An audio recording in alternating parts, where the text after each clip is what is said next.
வணக்கம். இது தமிழ்வினின் காலை நேர செய்திகள். முதலில் தலைப்புச் செய்திகள்.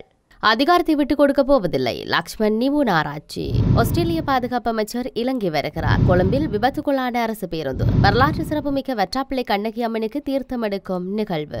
மட்டக்களப்பு மாவட்டம் போரதீவு பெற்ற பிரதேச சபைக்கான தவிசாளர் நியமனம். வாகன விற்பனையால் அரசுக்கு ஏற்பட்டுள்ள நட்டம் தயாசிரி குற்றச்சாட்டு. காலநிலையில் இன்று ஏற்படவுள்ள மாற்றம். கொச்சிக்கடி புனித அந்தோணியார் திருத்தலத்தின் வருடாந்த திருவிழா ஆரம்பம். தொடர்பான விரிவான செய்திகள்.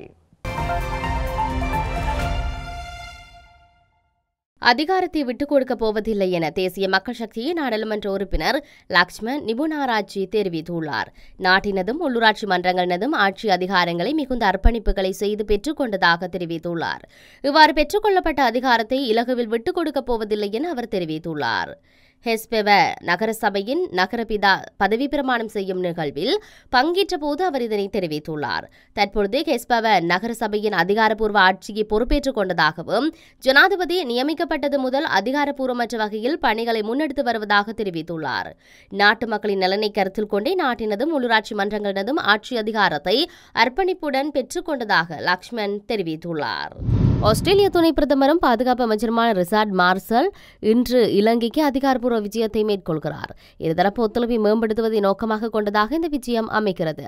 தனது பயணத்தின் போது துணை பிரதமர் மார்லஸ், ஜனாதிபதி அனுர்குமார் திசாநாயக்க, பிரதமர் ஹருணி அமரசூரிய, வெளியுறவு வெளிநாட்டு வேலைவாய்ப்பு மற்றும் சுற்றுலா அமைச்சர் விஜித கேரத் ஆகியோரை சந்திக்க உள்ளார். அவர் பிரதி பாதுகாப்பு அமைச்சர் அருணா ஜெயசேகரவுடன் இருதரப்பு கலந்துரையாடலை நடத்துவார் என தெரிவிக்கப்பட்டுள்ளது. துணை பிரதமர் மார்ஸ்லஸுடன் பிரதமர் அலுவலகம், பாதுகாப்புத்துறை மற்றும் ஆஸ்திரேலியாவின் வெளியுறவு மற்றும் வர்த்தகத்துறையின் மூத்த அதிகாரிகளும் இலங்கை வருகின்றனர். கொழும்பிலிருந்து கண்டி நோக்கி சென்ற அரசு பேருந்து ஒன்று விபத்துக்குள்ளாகியுள்ளது. குறித்த விபத்து இன்று காலை 5:30 மணியளவில் கொழும்பு மட்டக்குழியில் உள்ள பஞ்ஞானந்த வீதியில் இடம்பெற்றுள்ளது. குறித்த வீதியில் அமைந்துள்ள கட்டிடம் ஒன்றில் மோதியதனாலேயே விபத்து சம்பவித்துள்ளது. இந்த பேருந்தில் அதிகளவிலான பயணிகள் இல்லாததால் ஓட்டுநரை தவிர அவருக்கும் காயம் ஏற்படவில்லை. காயமடைந்த ஓட்டுநர் தற்போது கொழும்பு தேசிய வைத்தியசாலையில் அனுமதிக்கப்பட்டுள்ளதாக தெரிவிக்கப்பட்டுள்ளது.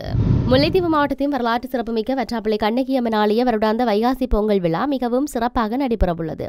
இந்த பொங்கல் உற்சவத்துக்கு முன்னர் முதல் திங்கள் பாக்கு தண்டல், இரண்டாவது திங்கள் உப்பு நீரில் விளக்கெரியும் அதிசயமான நிகழ்வுகளுக்காக அம்மனுக்கு தீர்த்தமெடுக்கும் நிகழ்வும், இறுதி 3வது திங்கள் வைகாசி பொங்கல் நிகழ்வும் இடம்பெறும்.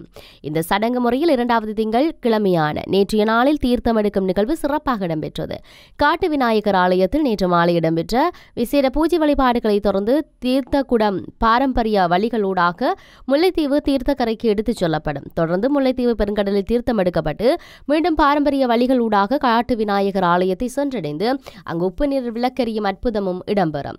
மேலும் எதிர்வரும் 8ஆம் தேதி அன்று காட்டு விநாயகர் ஆலய பொங்கல் விழா இடம்பெற்று 9ஆம் தேதி திங்கள் வைகாசி பொங்கல் விழா சிறப்பாக இடம்பெறவுள்ளது.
மட்டக்களப்பு மாவட்டம் போர்தீவு பற்று பிரதேச சபைக்கான தவிசாளராக விமலநாதன் மதிமேனன் பதவியேற்றுள்ளார். இவர் போர்தீவு பற்று பிரதேச சபைக்கான உள்ளூராட்சி தேர்தலில் மண்டூர் வட்டாரத்தில் போட்டியிட்டு 1101 வாக்குகளை பெற்றுள்ளார். இவர் நாடாளுமன்ற உறுப்பினர் சாணக்கியனின் செயலாளராகவும் கடமையாற்றியுள்ளார். போர்தீவு பற்று உள்ளூராட்சி மன்ற தேர்தலில் தமிழரசு கட்சியினர் போட்டியிட்டு 50% வாக்குகளை பெற்று தனித்து ஆட்சியை கைப்பற்றியுள்ளதுடன் தவிசாளராக மதிமேனனும் துணை தவிசாளராக பாளையடிவட்டை வட்டாரத்தில் தெரிவான தங்கராஜா கஜுசீலனும் தெரிவு செய்யப்பட்டு வர்த்தமானி நேற்று தினம் வெளியிடப்பட்டிருந்தது. இந்த பதவியேற்பு நிகழ்வில் மட்டக்களப்பு மாவட்ட நாடாளுமன்ற உறுப்பினர்களான ஸ்ரீநேசன், சாணக்கியன், வைத்திய ஸ்ரீநாத், தமிழரசு கட்சி பிரதேச சபை உறுப்பினர்கள், பிரதேச சபை செயலாளர் பகீரதன் ஆகியோர் கலந்து கொண்டனர். வடமத்திய மாகாண சபைக்கு சொந்தமான வாகனங்களின் விற்பனையால் அரசுக்கு 200 மில்லியன் ரூபாவுக்கும் அதிகமான இழப்பு ஏற்பட்டதாக நாடாளுமன்ற உறுப்பினர் தயாசுரு ஜெயசேகர குற்றம் சுமத்தியுள்ளார். ஒரு BMW மற்றும் பல டொயோட்டா பிராடோ உள்ளிட்ட 12 வாகனங்களை விற்பனை செய்வதன் மூலம் அரசு 28 மில்லியன் ரூபாய்களை மட்டுமே சம்பாதித்ததாக கூறியுள்ளார். வாகன சந்தையில் ஒரு BMW மட்டும் 35 மில்லியன் ரூபாய் மதிப்புடையது. அதே நேரத்தில் ஒரு பிராடோ சந்தையில் 20.5 மில்லியன் மதிப்புடையது என்றும் அவர் சுட்டிக்காட்டியுள்ளார். காப்பீடு மதிப்பீடுகள் மற்றும் இறக்குமதி வரிகளுக்கு பதிலாக தேய்மானம் அடைந்த புத்தக மதிப்புகளின் அடிப்படையில் விற்பனை விலை நிர்ணயிக்கப்பட்டமையே நட்டத்துக்கு காரணம் என்று ஜெயசேகர கூறியுள்ளார். நாட்டின் தென்மேற்கு பகுதியில் நிலவும் மழையுடனான வானிலை இன்று முதல் படிப்படியாக குறையும் என எதிர்பார்க்கப்படுவதாக வளிமண்டலவியல் திணைக்களம் தெரிவித்துள்ளது. இதன்படி ஊவா மாகாணம், அம்பாறை மாவட்டம், மட்டக்களப்பு மாவட்டங்களின் சில இடங்களில் மாலை அல்லது இரவு வேளைகளில் மழை அல்லது இடியுடன் கூடிய மழை பெய்யக்கூடும் என்று திணைக்களம் தெரிவித்துள்ளது. மேல் சப்ரகமுவ, மத்திய மற்றும் வட மேற்கு மாகாணங்களிலும் காலி மற்றும் மாத்திரை மாவட்டங்களிலும் பல தடவைகள் மழை பெய்யக்கூடும் என அந்த திணைக்களம் தெரிவித்துள்ளது. அத்துடன் மத்திய மலைநாட்டின் மேற்கு சரிவுகளிலும் வடக்கு, வடமத்திய, வடமேற்கு மற்றும் தெற்கு மாகாணங்களிலும் திருகோணமலை மாவட்டங்களில் அவ்வப்போது மணிக்கு 30 தொடக்கம் 40 கிலோமீட்டர் வேகத்தில் மிதமான காற்று வீசக்கூடும்.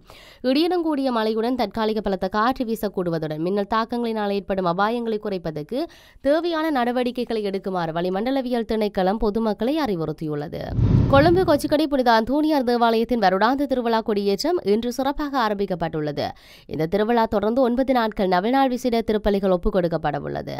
கொடியேற்றத்தை அடுத்து எதிர்வரும் 11ஆம் தேதி வரை தினந்தோறும் மாலை 6 மணிக்கு கொச்சிக்கடை புனித அந்தோனியார் திருத்தலத்தின் வருடாந்த திருவிழாவுக்கான நவநாள் வழிபாடுகள் நடைபெறும். இதையடுத்து 12ஆம் தேதி நற்கொன்னை பெருவிழாவும் 13ஆம் தேதி அன்று திருவிழா திருப்பலியும் ஒப்புக் கொடுக்கப்பட உள்ளது. இத்துடன் தமிழ் விண்ணின் கால்நிற செய்திகள் நிறைவடைகின்றன. உடனுக்குடன் செய்திகளை அறிந்து கொள்ள தமிழ் விண் என்ற மது யூடியூப் பக்கத்தினூடாக இணைந்திருங்கள். வணக்கம்.